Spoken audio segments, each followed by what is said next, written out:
We can probably. Oh, heck no. No. Not today, ghost girl!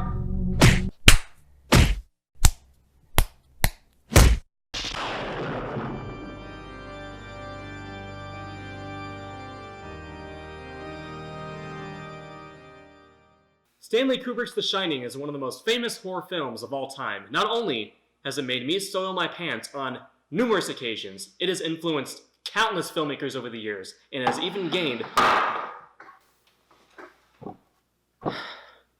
Don't ask. You don't want to know.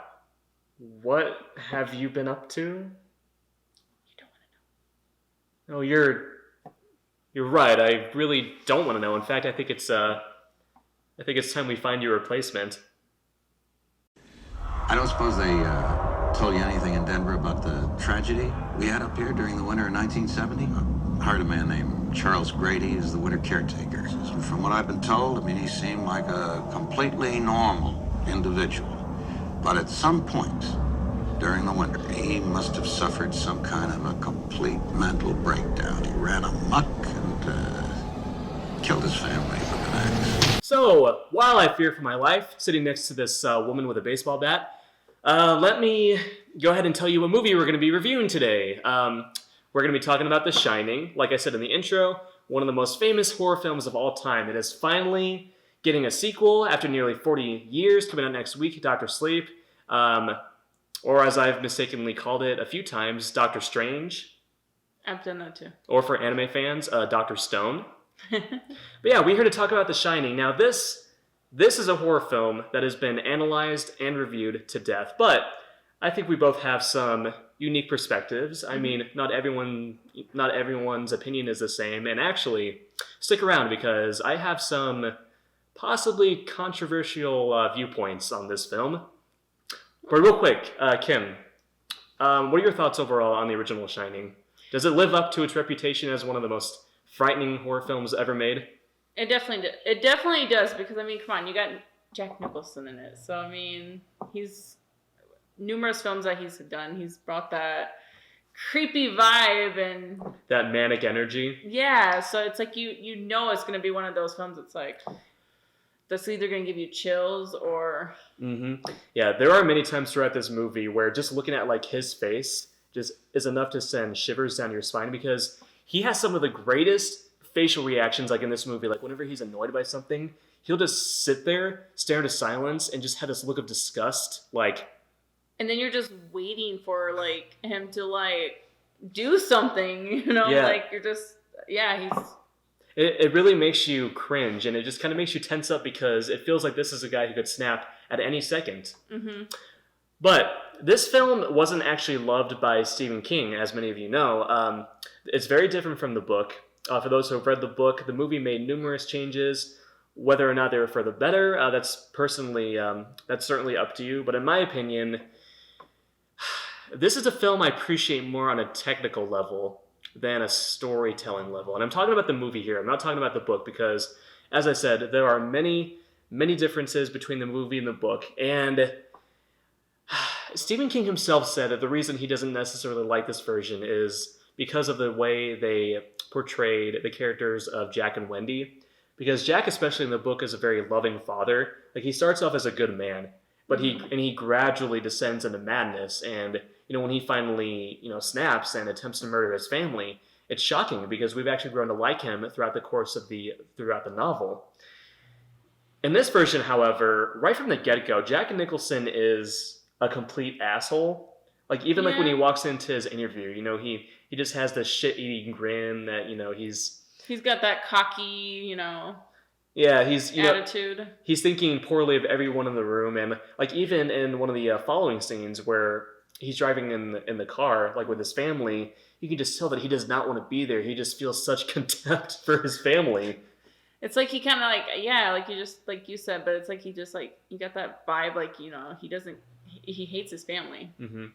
I mean, how do you feel about that? Because many of my friends have told me that, look, this is different. I mean, this is not the book, and also if you look at it from the viewpoint of this is an already unstable man who just gets crazier and crazier as the film goes on, the Overlook Hotel in this movie is basically just feeding his insanity. Yeah. I mean, I honestly, that was one thing going back and rewatching the film that I think could have been a little bit. I mean, they could have, I guess, like you said, bring his character more like you said, shocking. Like, I mean, when it comes to the point where he wants to murder his family, you're not really shocked because you're just like, okay, like he's already from the beginning kind of sold us on he doesn't like. He gives you that vibe. He doesn't care for his family. Like, like he's been crazy all along, pretty much. Mom, do you really want to go and live in that hotel for the winter? Sure I do. It'll be lots of fun.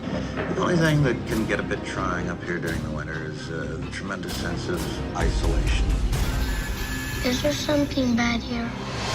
I've always thought this film was very good. However, I've never seen it as a masterpiece for those reasons, because for me, when I'm watching a horror movie, at least this type of horror movie, I need to become emotionally invested in the characters. I need to have some sort of attachment to them. I need to have some sort of sympathy. And honestly, I can't stand either Jack or Wendy. Jack is already an asshole, and Wendy is very honestly annoying. Too much of a pushover. That, but she kind of, and she's got those moments where she kind of gets annoying. Like, like the scene at the beginning when they're already in the hotel and she comes in as he's writing his paper and she's just like, oh, can I get you this? And it's just like, there's that moment where he's trying to write his story on the typewriter, and she comes in and she's asking to read some of the stuff that he's written, and he's telling her to fuck off, and she just takes it. She doesn't stand up for herself. She just walks away and doesn't have a care in the world. I was just waiting for her to finally just say, fuck you too. And it's infuriating, but I've talked enough about, the characters and why I personally don't care for them and why I can't see this movie as great.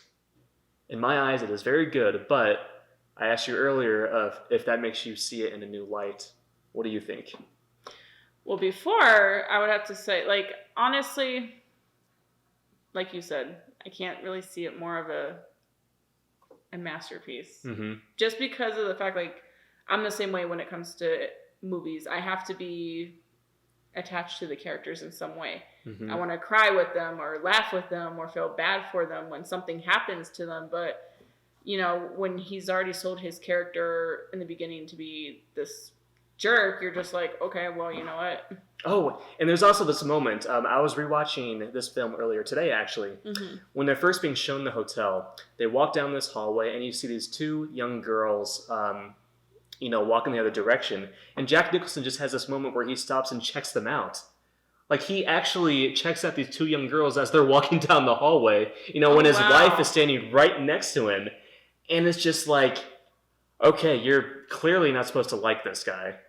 You know what? Yeah, I didn't ever even notice that, but yeah, Mm-hmm. Wow. Mm-hmm. Now, obviously, I definitely didn't feel like there was any kind of any love connection between, Jack mm-hmm. and was it Wendy? Jack and Wendy. I just kind of spaced it, but yeah, no, I didn't. It looks like they're just kind of one of those emotional, distant mm-hmm. relationship marriages. If it weren't for Kubrick's artistic genius, this film probably would have ended up as one of those mediocre King adaptations from the 80s, something along the lines of Pet Sematary or Cujo or Christine, something that may have been enjoyable but not, terrific. But mm-hmm. This film really is a technical masterwork. We all know about Kubrick's perfectionism. Sometimes he would do over 100 takes just for one shot. Mm-hmm. And apparently he really put Shelley Duvall through the ringer, because this is something I wanted to ask you, because you're an actress. Mm-hmm. You have appeared on camera many times. You know what it's like to work with directors. Stanley Kubrick treated Shelley Duvall like shit in this movie. Mm-hmm. And I guess his excuse was that he wanted it to come out in her performance. He wanted her to appear miserable and just secluded from everything else. But I mean, what do you think? As an actress, is there a line to be drawn? Do you think he may have taken things too far with that? I mean, I think honestly, you should just, I don't know, in my opinion, I think it would have, but it's a little too much, because I feel like there's other ways to approach it than, I guess, you don't want you want the I guess, want the actress to be more comfortable in what they're doing. Mm-hmm. And if they're a really great actress, you know, or even just they're getting into the performance, Mm-hmm. they're gonna come out doing the scene, Mm-hmm. you know, good. But I don't know. And this, I get what you mean, because I've seen was there an interview or something on it? there was an interview with Shelley Duvall, and she was talking about her experiences working on this movie, and she just said it was a total nightmare. Yeah, because I remember reading, I think I read it somewhere too, but yeah, no, like, I don't know. I think there's other ways it could have been approached, but yeah. It's like, well, just allow them to act. And here's another thing, and this is a point I want to bring up.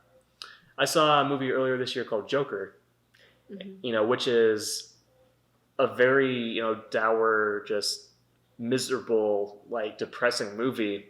You know, you feel unclean while watching it, but apparently they actually had a lot of fun making it. Joaquin Phoenix said he actually enjoyed his time playing the Joker. He said it wasn't a very tense set. He said, you know, there were plenty of fun days. So, in my personal opinion, you can make an unnerving film without putting your actors through a total nightmare. At least that's my opinion. Yeah, because you want them to like look back on the project that they've done and at least feel at ease. I mean, like now she's probably gonna look back on it like, you know, oh yeah, that was the film that I wasn't having fun with, and you know, like I had to be walking on eggshells with this director just to get the scene done. Like, but you know, personally, I think it could have been handled a little bit differently, and she could have still came out, you know, doing an amazing job. I fear you will have to deal with this matter in the harshest possible way. What did I killed you and Danny. You did this to him. Didn't you? I'm not gonna hurt you. I'm just gonna bash your brains. For the most part, this is a film that holds up incredibly well, even after 40 years. Shelley Duvall's performance can get a bit grating at times. Like, in my opinion, it can come off as kind of a sitcom character. She's just overly bubbly and cheerful at the start. And, you know, you can make the argument that, well, yeah, this is a character living in denial, but it just personally doesn't always work for me. But other than that, like the scare sequences in this movie, my God, they just make you feel so uneasy. What are some of your favorite scary moments in this film? One of them would have to be the scene with Danny, like riding on his little tricycle down the hallways, and then he stops and he sees the two girls, and then all of a sudden it flashes between the two girls standing down the hallway, and their dead bodies just laying there, and then it just flashes back and forth. You know what I noticed about that scene? What? Okay, so he's riding on his tricycle. You know, he turns the corner. The girls are standing right there. The musical sting that indicates that something's scary is, you know, in frame. That musical sting starts like a second earlier than when we actually see the girls. It starts like as he's turning the corner. It doesn't start like when they're standing right in frame. Oh, it was like maybe like a little error that they might have done. I don't know if it was necessarily an error, but I just thought it was interesting because especially in films nowadays, like when there's a jump scare, the musical sting happens as the jump scare is happening. Yeah. I know. I mean, I didn't notice that, but you know, if it was me, like just noticing any other film, and all of a sudden I know there's like that moment, I'm thinking, yeah, something's just gonna happen because you're prepared for it. My favorite scary moment is when he finally goes into room 237 and he sees this beautiful naked woman in the bathtub, and you know he has a moment with her, an intimate moment, and she transforms into this ugly, just rotting old woman. Oh my goodness. That scene, I don't care how old a movie gets. If there's a scene where a nude, rotting old woman is laughing at the camera, it's always going to scare the living piss out of me. This film could be 100 years old, and a moment like that would still just send me running. Honestly, though, every time I think of The Shining, that scene is the one scene that just pops out. Like, that one scene. So yeah, personally, one of the things that I'm most afraid of is isolation, and this movie does a tremendous job of just making you feel completely isolated, and it's just drenched in atmosphere, and you know, you believe it when these characters start losing their minds because, you know, they're secluded from the rest of the world. They're stuck up in this hotel, and they don't got no phones that are working where they can call anybody. Yeah. No, I felt that too, because like it's I don't know, one thing that I could like, I guess you could feel yourself getting into though, was like as soon as they go into the hotel and as soon as the snowstorm starts, you do feel that, I guess like almost like a claustrophobic, like where you're just like, oh no, okay, now they're stuck here and there's nothing they can do. Which is weird because there's a lot of space inside this hotel, you know, it's a large building, but you still feel claustrophobic. Yeah, because it's like you have nowhere to go besides the hotel. Like, there's only so much you can do. that just goes to show like how much of a genius Kubrick was.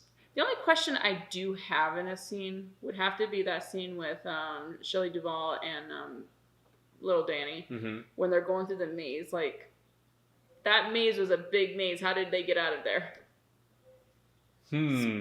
Movie magic. Well, yeah, true, but I mean, like that maze was supposed to get you lost. I don't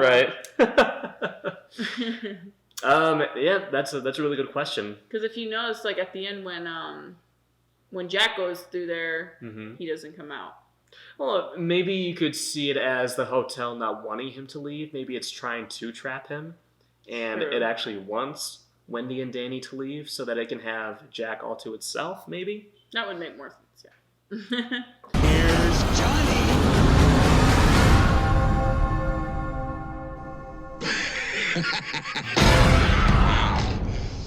So, do you have any final thoughts on this movie or any questions you might have?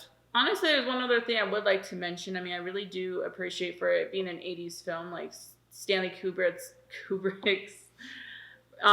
the way he just like portrayed some of like the effects in the film. Like you have that one scene, which is like my favorite scene with the blood coming down the walls. Oh, which apparently took them a lot of times to get right. Oh, really? Apparently that one shot of the blood coming out of the elevator was a complete pain, and I don't know if it took them 100 takes, but it took them a lot. But yeah, I mean, like, just for it being an 80s film and being back then with, you know, it's a little bit limited on how some of the special effects are. I did really appreciate the special effects in this movie. Yeah, a lot of things about this movie, you know, do hold up very well. You know, as we said, like the effects and, you know, the filmmaking, not necessarily the character development. But the acting was still, I mean, if that's how they were portraying it, the acting was still good on the parts. I mean, you got Jack Nicholson playing his role, which he's done countless great films. Well, guys, those are our final thoughts on The Shining, one of the most famous horror films of all time. I hope you enjoyed watching this.